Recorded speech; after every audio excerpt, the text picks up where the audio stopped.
On est à la ferme Mélisson, puis tu avais un projet en tête, puis finalement, Martine et Marcel t'ont offert un arc de terrain pour que tu puisses réaliser ton rêve. Tu peux nous conter un petit peu pourquoi, puis comment c'est arrivé? Mes grands-parents ont toujours cultivé des jardins, puis j'avoue que j'étais bien intrigué par ça, puis je me suis dit qu'il faudrait bien que j'essaye moi aussi. Puis, admettons, en écoutant l'émission Les Fermiers à la télévision, ça m'a convaincu d'essayer. Ça me prenait un terrain avec de la visibilité pour que les gens puissent venir arrêter à mon kiosque puis consommer de mes légumes. Martine et Marcel m'ont offert le terrain ici, fait que ça a été vraiment un incontournable, puis ça a été un offre que je ne pouvais pas vraiment refuser parce que c'est tout ce qu'il me fallait, puis ça marche bien.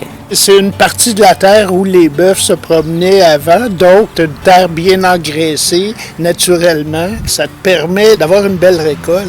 Exactement. Les légumes comme ça, ils ont pas mal plus d'énergie pour pousser.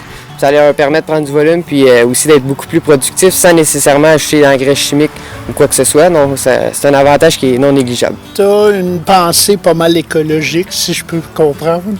Pourquoi?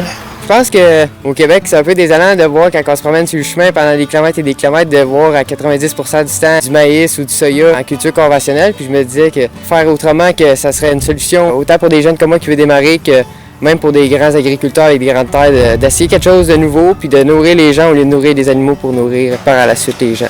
Là, pour cette année, c'est un peu un test qui semble réussir assez bien. L'année prochaine, tu voudrais offrir peut-être la possibilité de réserver ton panier de légumes à toutes les semaines? Exactement. Ce serait une des formules que j'envisage. Je suis en train de voir à ça.